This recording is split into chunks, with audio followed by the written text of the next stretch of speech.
Bu Ida, emang kenapa kita harus bahagia?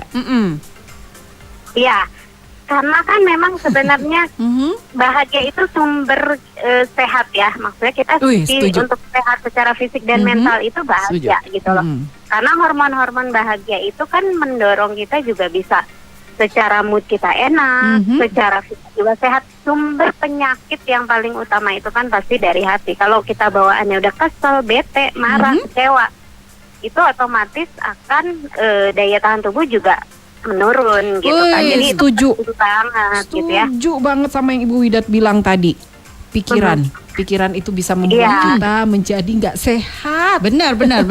Iya. Jadi karena itu kan lagi? yang pertama mengontrol ya. Kemudian kan gimana kita bisa menjalankan peran kita secara optimal kalau kondisi kita juga kesel, sedih, misalnya hubungan sama suami itu bawaannya baru ngomong dikit berantem gitu. Kalau ngomong dikit salah paham gitu kan. Iya. Untung kita nggak gitu ya, Bu Widat ya. Mamici kan enggak ya, harmonis banget ya. Pernah sih sekali dua kali. Tapi Bu Ida sekali dua kali mah terjadi perselisihan wajar ya. Justru itu kan sebenarnya dinamika ya. Nanti kita sama-sama bahas gimana. Boleh kok kita punya masalah, boleh kok kita berkonflik, boleh kita salah beda pendapat sama pasangan, itu suatu hal yang wajar dan nggak mungkin namanya beda kepala, beda pikiran itu bisa terus sama ya. Bumbu Mamita itu bumbu, cuman bumbunya jangan kebanyakan. Bagaikan goreng ikan tanpa garam itu kan nggak enak. Harus ada garamnya.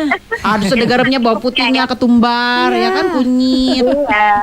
Setuju benar. Kebayang kalau misalnya orang tua berantem terus, apa yang dirasakan anak-anak? Apakah mereka nyaman di rumah? Apakah mereka ngerasa aman? Yang ada males banget di rumah, dikit-dikit lihat orang tuanya berantem, dikit-dikit lihat orang tuanya diem-dieman gitu ya, mukanya manyun. Apalagi kalau sampai ada kekerasan gitu ya, sampai ada ya piring terbang gitu kan, atau ada apa. Nah itu kan sebenarnya gimana anak bisa memiliki rasa aman dan nyaman di rumah gitu ya.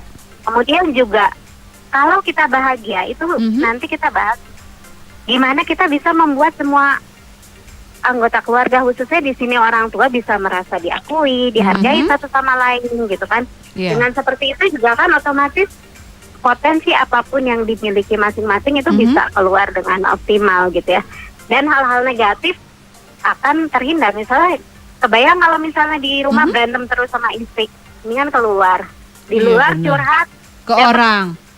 Nah, dapat teman yang menyenangkan buat curhat, akhirnya kan bisa memicu perselingkuhan. Atau misalnya anaknya mengerikan. Atau anaknya nyaman di luar, akhirnya ketemu karena dia frustrasi melihat kondisi rumah, akhirnya dia lari ke hal-hal yang negatif, misalnya tawuran, kebut-kebutan, atau lebih lagi narkoba atau seks bebas. Itu kan sebenarnya sumber-sumbernya banyak dari ketidakharmonisan di keluarga. Kenapa? Karena orang tua tidak bahagia dan lingkungan di rumah pun tidak membuat anak juga merasa nyaman, karena semua situasinya membuat dia juga tahu keluarga itu sesuatu yang utama gitu kan. Iya. Gimana pun fitrahnya manusia itu kan ingin diakui, ingin dihargai, ingin disayang. Betul. Dan sumber utamanya dari mana? Dari rumah ya. Bu Idat, emang bener ya kalau kita yang lagi ambek-ambekan tuh kita kadang nggak sadar suka begitu nggak sih Bu Idat? Normal gitu Bu Idat, atau kita nggak ada empati tuh? Enggak, sebenarnya mungkin karena kita kan terpusat pada emosi kita. Karena pada saat yang kita alami itu kekecewaan, mungkin kemarahan, atau memang kekesalan. Jadi kita lupa bahwa ketika kita bertindak sesuatu, dampaknya itu bukan cuma buat kita, tapi sebagai orang tua itu akan berdampak ke anak kan. Yaitu anak merasa juga takut, kecewa, sedih gitu kan, merasa tidak aman gitu. Dia mau lari kemana gitu loh, orang tuanya aja lagi berantem. Kebayangan kita misalnya lagi di jalan aja lihat ada orang berantem, itu kan situasinya nggak nyaman. Itu gak yang enak kita tuh ngeliatnya ya. Iya. Yang pertama kita ngeliatnya nggak nyaman, yang kedua kita tuh kepo, dia kenapa sih? Terus di videoin, terus diposting gitu. Dasar netizen. Dan ada hal-hal ya itu ya mungkin yang sebenarnya belum perlu diketahui anak, atau dia taunya potong-sepotong, dia jadi menyimpulkan sendiri gitu loh.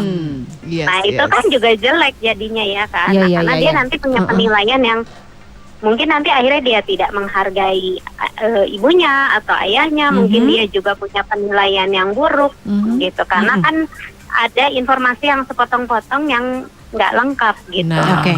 Ya udah deh, ya udah sekarang gimana nih Mamita kalau kita bikin suasana di rumah itu bahagia, kita bentuk aja. Iya, nih pasti Bu Widat Kita kasih tanya tahu kita nih sama caranya Bu Widat. gimana nih Bu Widat supaya membentuk keluarga yang bahagia atau kebahagiaan di dalam rumah.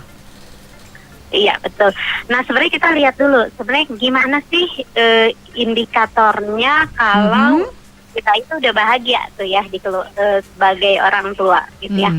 Nah kalau ada ahli nih yang kita biasa pakai dalam psikologi positif, itu namanya Martin Seligman, dia itu punya namanya pendekatan perma gitu. Jadi kalau orang pendekatan itu, perma ya, perma yang kita sering bahas ya, bahwa sebenarnya gimana sih standarnya orang merasa sejahtera sehingga memunculkan kebahagiaan yang sebenarnya. Karena kan bahagia itu tadi ada level yang memang bahagia tapi sesaat gitu loh, atau bahagia karena dia punya potensi bisa beraktualisasi diri gitu kan.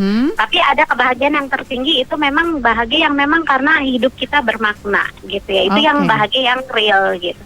Nah indikatornya apa gitu? Itu pertama, semua anggota keluarga, khususnya di sini orang tua, dua-duanya ya ayah dan ibu memiliki emosi yang positif ya. Jadi walaupun misalnya kan namanya orang tua dulu pasti punya masa lalu gitu kan, punya kehidupan, punya karakter yang berbeda-beda gitu ya.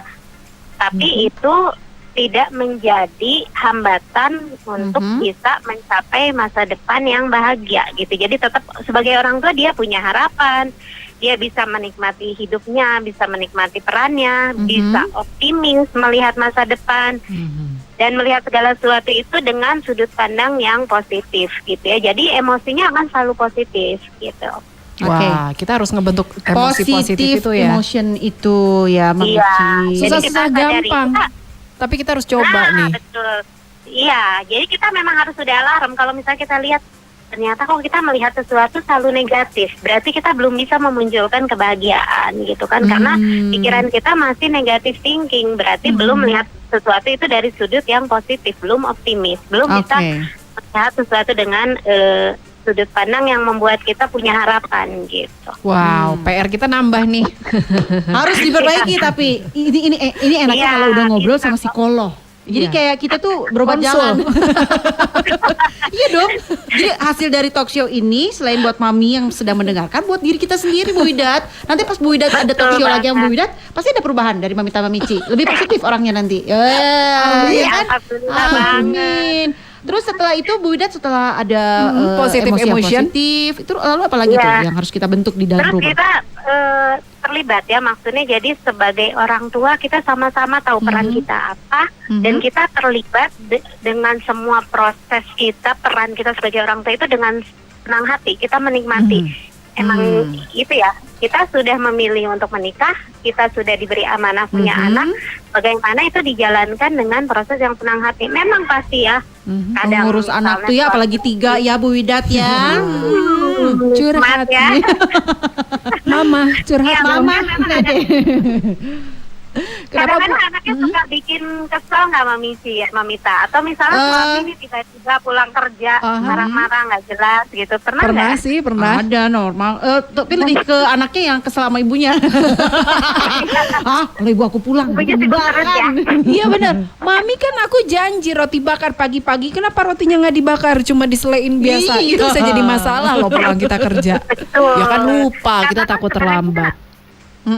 Yang dia lihat di situ bukan cuma masalah makanan nih, kok mama perhatian, kok kan bilang, kok nggak didengar sih gitu. Nah itu ada hal-hal yang sebenarnya lebih dari, kalau kita kan kadang-kadang kalau lagi kesel gitu aja kan tetap bisa dimakan gitu. Iya. Itu jawaban simpel kita ya. Iya, gitu. Padahal anak tuh merasa tidak diperhatikan tadi, Mamici. Iya, benar. Iya, betul.